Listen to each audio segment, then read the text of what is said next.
मुरली और उनकी टीम अंकित, हर्ष और पंकज रेस्क्यू के लिए तैयार थे। कुछ दिन बाद मुरली को दिल्ली जाना था, इसलिए उनकी गाड़ी सर्विस के लिए गई थी। सामान तैयार था, दस्ताने, छड्डी और वो कैंची जो सांपों को जाल से आजाद करने में उनकी सबसे बड़ी साथी थी। फोन पर खबर मिली कि एक कोबरा जाल में फंस गया है। गांव वालों ने बताया कि सांप को बहुत छेड़ा गया था। लोग उसे देखने, टॉर्च मारने और परेशान करने में जुटे थे। मुरली को यह बात नहीं पता थी और यही उनकी सबसे बड़ी भूल बनने वाली थी। चारों दोस्त उस जगह पहुंचे जहां कोबरा जाल में फंसा था। सांप शांत लग रहा था, मानो रात भर की त्रासदी ने उसे थका दिया हो। मुरली के दिल में एक कशिश जगी।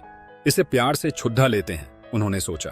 हमेशा की तरह वो सावधानी बरतने वाले थे, लेकिन उस दिन शायद जल्दबाजी में या सांप की मासूमियत पर यकीन में मुरली ने उसका हुड पक डी देने की बजाय सीधे जाल काटने का फैसला किया।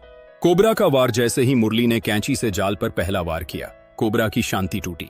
उसकी आंखों में चमक थी और अगले ही पल बिजली की तेजी से उसने मुरली के हाथ पर डंक मार दिया।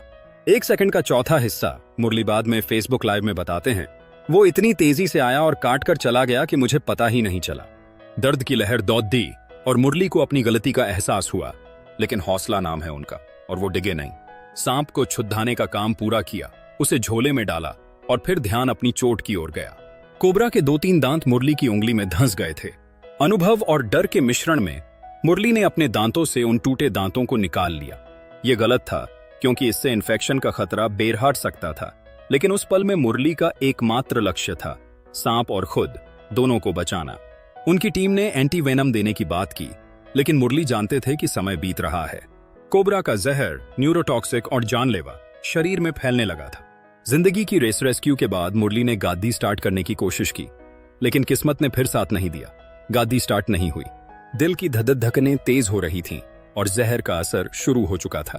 तभी जिस भाई ने रेस्क्यू के लिए फोन किया था, उसने अपनी बाइक निकाली।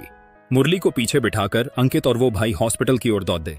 शॉर्टकट रास्तों से गांव की कच्ची एसडीडी डेहकों को चीरते हुए वो 38 मिनट में हॉस्पिटल पहुंचे।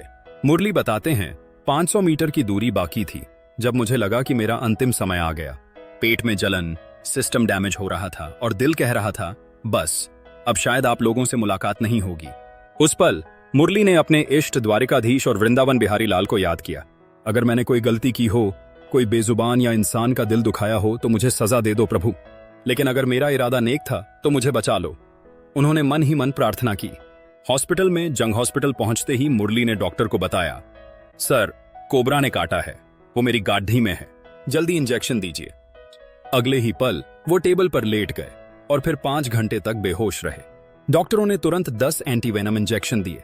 बाद में 2 और इंजेक्शन लगाए गए। कुलवाला मुरली की हालत गंभीर थी क्योंकि हॉस्पिटल पहुंचने में 28 मिनट लग गए थे, जबकि कोबरा के जहर का असर 40-50 मिनट में जानलेवा हो सकता है। जब मुरली को होश आया तो उनकी टीम के अंकित ने सोशल मीडिया पर अपडेट डाला। यह खबर जंगल की आग की तरह फैली। मुरली के चाहने वालों ने हॉस्पिटल के बाहर भिद्ध लगा दी। सोशल मीडिया पर दुआओं और शुभकामनाओं का तांता लग गया। आप लोगों की दुआओं ने सिस्टम हिला दिया, मुरली अपनी लाइव वीडियो में कहते हैं। पूरा भूचाल आ गया था। वापसी और कृतज्ञता 2 दिन बाद मुरली हॉस्पिटल से डिस्चार्ज हुए। उनकी उंगली अभी पूरी तरह ठीक नहीं हुई थी, लेकिन उनका हौसला पहले से भी मजबूत था। सबसे पहले वो मां शीतला धाम चौकिया शक्तिपीठ पहुंचे, मां के चरणों में सिर झुकाया और अपनी गलतियों के लिए क्षमा मांगी। मैं फिर से अपनी छोटी सी टीम के साथ आपकी सेवा में हाजिर हूं, उन्होंने अपने फॉलोअर्स से कहा। मुरली ने उस भाई का भी जिक्र किया जिसने उन्हें बाइक से हॉस्पिटल पहुंचाया। वो मेरे सारथी बने, अगर वो न होते तो शायद मैं आज आपसे बात ना कर रहा होता। अंकित, हर्ष और पंकज, उनकी टीम ने भी हर कदम पर साथ दिया। एक नई शुरुआत मुरली की कहानी सिर्फ एक सर्प मित्र की नहीं, बल्कि हौसले, विश्वास और समाज की ताकत की है। उनकी गलती, जल्दबाजी में सांप का होड़ न पकड़ दहना, उन्हें भारी पड़ा दी, लेकिन उनकी नेकनियती और फॉलोअर्स की दुआओं ने उन्हें वापस खींच लिया। मुरली ने वादा किया कि वो अब और सावधानी बरतेंगे, सेफ्टी गियर्स का इस्तेमाल करेंगे और फिर से बेजुबानों की सेवा में जुट जाएंगे। 2-4 दिन और लगेंगे, बस ये उंगली ठीक हो जाए, उन्होंने हंसते हुए कहा। फिर आपका भाई आपके बीच होगा।